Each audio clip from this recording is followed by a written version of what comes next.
shows in what your story showed in the coup in Korea and what happened to Bolsonaro. I mean, we're at war.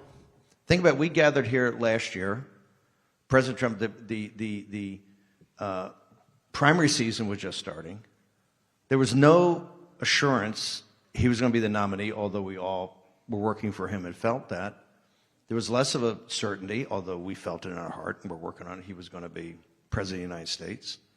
And in fact, that journey started at CPAC in March of 21, after the election had been stolen and President Trump went down and had, besides the core of MAGA and CPAC and the grassroots, had no support at all from the... About 47 days. 47 days. A little more, but about. And there's certain prominent conservative network wouldn't show him live for 2 years, wouldn't show the CPAC speech live. Remember, if Donald Trump did not win on November 5th, they were going to drop a superseding indictment the next day. Donald Trump, the indictments of Jack Smith came to 300 years in prison, and they wanted Donald Trump to die in prison, just like they want President Bolsonaro to die in prison, just like they want President Yoon to die in prison. The stakes we're playing, look at Rick, we couldn't be playing for higher stakes.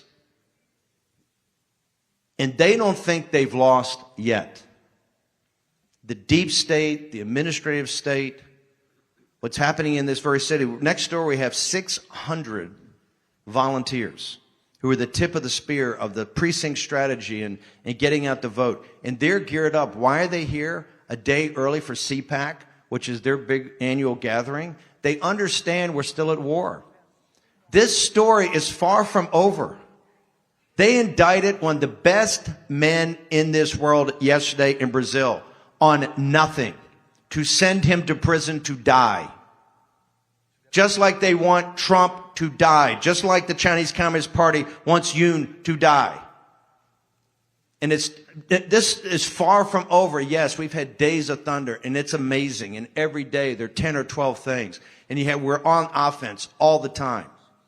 But they've got the judges. They've got courts. They still have immense power. They still have the media. They have all these global billionaires. And if you look at our partners, you look at the parties and the politicians and the youth and the grassroots movement throughout the world, Europe, South America, Central America, Asia, it's now our time, and this is when it's going to be the hardest. Because they're not going to sit there and go, oh, okay, we see what you guys want to do. You're about liberty and freedom. They're not about liberty and freedom. They're about controlling the most powerful apparatus in the United States and in all these other countries in world history, and they're not going to give it up unless we take it from them. And when we take it from them, we then have to execute on that to make sure we deliver on the promise of liberty and freedom. And that is a grind every day of the week. That's why I'm proud to be here at CPAC. And I'm proud to see the people that come consistently. And if Matt Schlapp and Mercy had not had the courage to invite Trump 47 days after they stole the election, when the entire essentially conservative media, the entire Republican Party, all the donors turned their back on him, we wouldn't be here today winning. But we are far, far, far from victory. November 5th is just another day for them. Every day it's a struggle. And if you want to see what the stakes are, you look at a individual that's one of the finest men in this world.